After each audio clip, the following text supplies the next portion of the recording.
Hello বন্ধুরা, চলো কীভাবে তোমাদের ফেসবুক আইডি ট্যাগ অফ করবে। কেউ তোমার ফেসবুক আইডিতে ঢুকতে পারবে এবং ট্যাগ করতে পারবে না। থ্রি ডটে যাবে, যাওয়ার পর সেটিং অপশানে যাবে।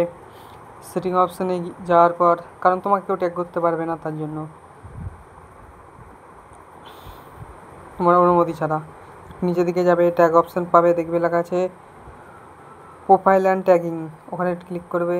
ওখানে ক্লিক করার পর একটা অপশান খুঁজবে। আমার যেরকমভাবে করা আছে, যেগুলো অন যেগুলো অফ দেখে নেবে, অন অফ করে নেবে। তাহলে কেউ তোমার নিজের প্রোফাইলে ঢুকতে পারবে না তোমার অনুমতি ছাড়া। দেখতে পাচ্ছ, এবং আমার সাইডে বড় বড় করে দেখানো হচ্ছে, তোমরা দেখে নাও। তোমরা নিজের ইচ্ছে মতো করে নেবে, যেটা আমার অন যেটা অফ আছে তোমরা করে দেবে। তাও তোমার কেউ প্রোফাইলে ঢুকতে পারবে না তোমার অনুমতি। তুমি অনুমতি দিলে তোমার প্রোফাইলে সে দেখতে পাবে। প্রোফাইলটা দেখা যাচ্ছে কীরকমভাবে দেখানো হয়, কীরকম থাকবে। তোমার নিজের ছবি নিজের প্রোফাইলে থাকবে। চলো দেখে দিই, একটু নেটের স্লো,